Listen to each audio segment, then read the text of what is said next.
Авто тээврийн болон өөрөө явагч хэрэгслийн албан татвар агаарын бохирдлын төлбөр авто зам ашигласны төлбөрийг энэ сарын 9-өөс 5 дугаар сарын 31-ний хүртэл хуран авна.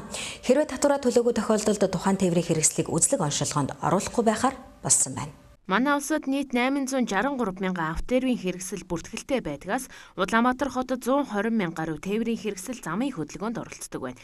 Нийслэлийн иргэдийн төлөөлөгчдийн хурлын тэргүүлэгчдийн 2015 онд баталсан тогтоолын дагуу нийслэлд авто тээврийн хэрэгслийн бүртгэл төлбөрийн тогтолцоог шинжилэн нэвтрүүлэх журманд заасны дагуу авто тээврийн хэрэгслийн албан татвар төлбөрийг улсын дугаарын сүүлийн тооноос хамаарч тухайн сарда төлж байхаар болсон. Үүний дагуу таны автомашины улсын дугаар 1.6-аар төгссөн бол 1-р сард, 2.7-оор төгссөн бол 2-р сард, 3.8-аар төгссөн бол 3-р сард, 4.9-оор төгссөн бол 4-р сард, 5 тэгээр төгссөн бол 5-р сард багтааж албан татвараа төлнө.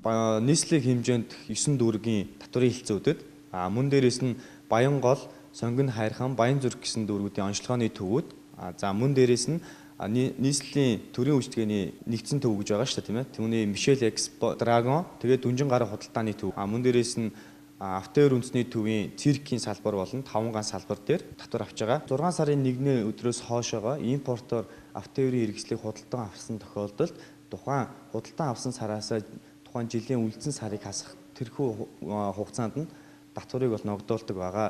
Нэгсэндээ 9-р сард тухайн иргэн маань тээврийн хэрэгсэл худалдаж авч яах гэх юм бол 9, 10, 11, 12 гээд 4 сарын албан татварыг болон төлбөрийг төлнө гэсэн утгатай юм байгаа. Бас авч байгаа гэсэн. Автомашин эзэмшигч тээврийн хэрэгслээ бусдад худалдахдаа эзэмшигчийн нэрээр шилжүүлээгүйгээс болоод тухайн автомашиныг худалдан авсан жолооч зөрчил гаргацсан тохиолдолд торгуулийн хуудас хуучин эзэмшигчийн нэр дээр ирэх тохиолдол цөөнгүй гардаг байна. Одоо өмнө буюу өнгөрсөн жилүүдэд те 2-3 жилийн өмнө магадгүй 4-5 жилийн өмнө ч юм уу маш олон жилийн өмнө тээврийн хэрэгсэлтэй байжгаад хин нэгэнд худалдах борлуулах гэсэн тийм нэг зүйл үүсэж байгаа юм л да. Гэтэл тэр тухайн үедээ автоэрийн үндэсний төв буюу улсын бүртгэлээсээ асуулах ёстой байтал тэрийг асуулаагүй байдаг. Нэгсэндээ тухайн хоёр иргэн маань хоорондоо худалдаа авах гэрээ хийчээд нөгөө иргэн маань нотариотоор итгэмжлэг хийлгээд явуулцдаг ч юм уу. Эсвэл магадгүй худалдаа авах гэрээгээ хийц юм чи одоо болоо гэж үздэг ч юм уу, тийм ээ.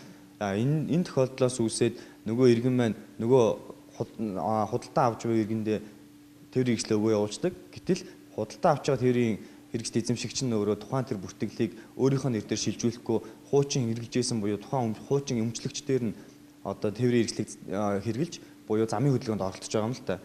Миний нэр дээр одоо ямар тээврийн хэрэгсэл байгаа вэ гэдгийг шалгуулахын тулд манай 7011 тэг 7 тэг 5 гэсэн утас аль эсвэл 181288 гэсэн дугаарлуу залгаад мэдээлэл авах боломжтой байгаа. Энэ жилээс албан татвар төлсөн тээврийн хэрэгсэлд гурвалжин наалтыг дахин олгож эхлэхээр болжээ.